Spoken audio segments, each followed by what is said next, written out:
안녕하세요. 지난 주일 설교 다윗과 밧세바 이야기 함께 돌아보는 시간입니다. 정말 익숙한 이야기인데도 다시 들을수록 참 생각할 게 많더라고요. 네, 맞아요. 특히 그 마지막 구절이 인상 깊었죠. 네, 사무엘하 11장 맨 끝에 다윗이 행한 그 일이 여호와 보시기에 악하렸더라. 딱 이 한 문장이요. 이게 어쩌면 뭐랄까 세상 눈으로는 그냥 넘어갈 수도 있었을 텐데 하나님의 시선은 달랐다는 거잖아요. 그렇죠. 그래서 오늘은 그 설교 내용을 가지고 좀 더 이야기를 나눠보려고 해요.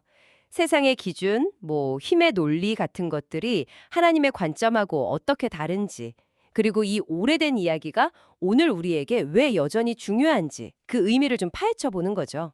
좋습니다. 그럼 그 말씀 여호와 보시기에 악하였더라. 여기서부터 좀 시작해 볼까요? 설교 초반에 그 헤로드 왕 이야기도 나왔었잖아요. 네네, 헤롯 대왕하고 또 그 아들 헤롯 안티파스. 그렇죠. 뭐 예수님 태어났을 때 아기들 죽인 거나 동생 아내 빼앗고 세례요한 죽인 거나 이거 진짜 왕의 권력이란 게 무서웠던 시대 같아요. 맞습니다.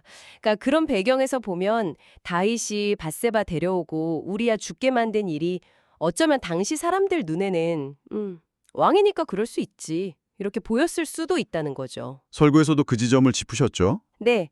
심지어 요압 장군도 이게 잘못된 명령인 줄 알면서도 그냥 따랐잖아요. 왕의 명령이니까. 우리아는 자기를 죽이라는 편지인 줄도 모르고 충성하다 죽었고요. 참. 너무 비극적이죠. 근데 바로 그 지점에서 성경이 딱 선언하는 거잖아요. 여호와 보시기에 악하였더라. 네. 세상 기준이나 사람들 평가는 어쨌든 간에 하나님의 기준에서는 명백한 악이었다는 거죠. 이게 정말 중요한 포인트 같아요. 세상의 평가랑 하나님의 평가가 이렇게 다를 수 있다는 거. 어쩌면 완전히 반대일 수도 있다는 거요. 정확합니다. 그래서 여기서 이제 세계관 이야기가 나오는 거고요. 설교에서도 강조됐던 부분이죠. 네, 세상을 보는 눈, 기준 같은 거잖아요. 그렇죠. 세상의 세계관은 뭘 먹을까, 뭘 마실까, 뭘 입을까 염려하는 거.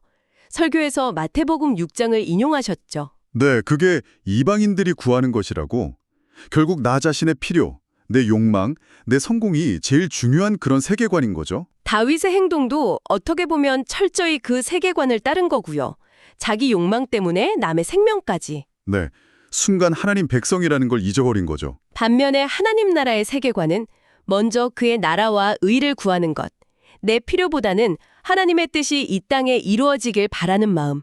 그리고 하나님 아버지가 다 아시고 채워주신다는 믿음. 이게 기본이고요. 그러니까 설교가 우리에게 던지는 질문은 이거네요. 당신은 지금 어떤 기준으로 살고 있냐? 남들 다 하니까, 시대가 그러니까 이런 세상 소리 따르냐? 아니면 여호와 보시기에 어떠한가? 이 기준으로 사냐는 거죠. 네, 바로 그겁니다. 로마서 12장 2절 말씀처럼 이 세대를 본받지 말고 마음을 새롭게 해서 하나님의 뜻을 분별하는 것. 이게 하나님 백성의 삶이라는 거죠. 근데 여기서 또 궁금한 게 생겨요. 아니, 다윗은 하나님 마음에 합한 자 아니었습니까? 어떻게 이렇게까지 죄에 무뎌질 수가 있었을까요? 우리가 불렀던 거 보면 죄책감이 아예 없진 않았던 것 같은데. 그게 참 무서운 점이죠. 죄라는 게 반복하다 보면 점점 둔감해지는 거. 설교에서는 이걸 자기가 하나님 된 것처럼 착각하는 상태라고 표현했죠. 에덴 동산의 유혹처럼요. 내가 내 삶의 주인이다. 이런 교만함 같은 거군요. 네, 어쩌면 죄책감보다도 내 뜻대로 다 할 수 있다는 그 생각이 더 컸을지도 몰라요. 하나님 노릇하는 거죠. 그럼 구체적으로 뭐가 다윗을 그렇게 만들었을까요? 설교에서 몇 가지 원인을 짚어주셨는데 첫 번째가 흥미로웠어요. 기준점의 오류, 다른 왕들이랑 자기를 비교했다는 거예요. 네, 다른 왕들도 저러는데 나는 그래도 저 사람보단 낫지. 이런 생각이 스멀스멀 들어오면 자기 합리화가 되는 거죠. 근데 우리 기준은 옆 사람이 아니라 하나님 말씀이어야 하잖아요. 신명기 17장 말씀처럼. 왕은 평생 율법책을 옆에 두고 읽으라고 하셨죠. 그렇죠. 그 기준을 놓치면 세상 기준이 들어오고 영적으로 무뎌지는 거죠. 여러분은 어떠신가요? 삶의 기준점이 혹시 주변 사람인가요? 아니면 말씀인가요? 정말 찔레는 질문이네요. 두 번째 원인으로는 그 전쟁 영웅으로서 피를 많이 본 경험, 이게 또 영향을 줬을 수 있다고요? 네. 우리아 죽었다는 소식 듣고 다윗이 한 말이 참. 칼은 이 사람이나 저 사람이나 삼키느니라. 너무 무심하잖아요. 좀 섬뜩하죠. 생명의 무게가 가볍게 느껴졌을 수도 있겠네요. 그럴 수 있죠.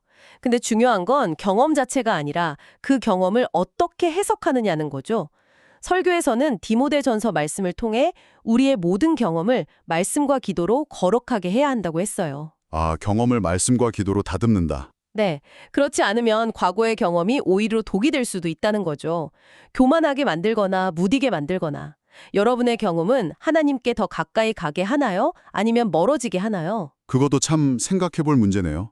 마지막 세 번째 원인으로는 사사시대의 영향이 남아 있었을 거라는 거, 자기소견에 옳은 대로 행하던 그 분하요. 네, 왕정이 시작됐어도 교훈화가 금방 사라지진 않았을 테니까요. 다윗 자신도 도망 다닐 때 어쩔 수 없이 세상적인 방법을 썼던 경험도 있고요. 결국 중요한 건 우리 마음밭에 하나님 말씀, 하나님의 이야기가 얼마나 있느냐는 거죠. 말씀이 없으면 결국 내 생각대로 가게 된다는 거군요. 그렇죠.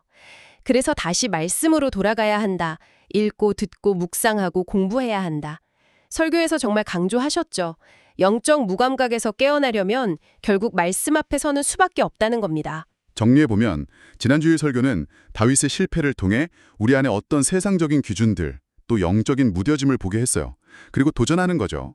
그냥 남들도 그러니까 하고 넘어가지 말고 여호와 보시기에 어떠한가, 이걸 기준으로 삼으라고요. 네, 영적인 민감성을 회복하라는 촉구였습니다.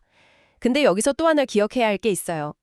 여호와 보시기에 악하였더라는 그 평가가 끝이 아니었다는 거죠. 아, 끝이 아니다. 네, 그게 무슨 최종 심판 선고 이런 게 아니라 오히려 다윗을 깨우시는 하나님의 은혜로운 개입이었다는 거예요. 다시 돌아오라는 초청. 아, 하나님의 개입이고 초청이다. 그렇죠. 실제로 그 후에 나단 선지자가 와서 다윗의 죄를 지적하고 다윗이 회개하고 회복되잖아요. 그렇네요. 그 지적이 회복의 시작이었군요. 악하다는 평가조차도 포기하지 않는 하나님의 사랑일 수 있다는 거네요. 바로 그거죠. 하나님의 기준은 분명하지만 그분의 은혜는 더 크다는 거. 이걸 붙들어야 합니다. 네, 감사합니다. 이렇게 다시 이야기를 나눠보니 마지막으로 이런 생각이 드네요. 우리가 보통 왕이 된 후에 다윗의 실패에 주목하는데 혹시 그 전에 왕이 되기까지 그 오랜 도망자 시절에 어쩔 수 없다고 했던 작은 타협들 있잖아요. 그런 것들이 쌓이고 쌓여서 나중에 이런 큰 무너짐으로 이어진 건 아닐까 하는 생각요. 아, 충분히 그럴 수 있죠. 작은 균열이 댐을 무너뜨리는 것처럼요. 그렇다면 여러분의 삶은 지금 어떻습니까? 이 정도는 괜찮아, 이번 한 번만 하면서 타협하는 작은 부분들은 없으신가요? 어쩌면 그런 것들이 쌓여서 나도 모르게 하나님 기준에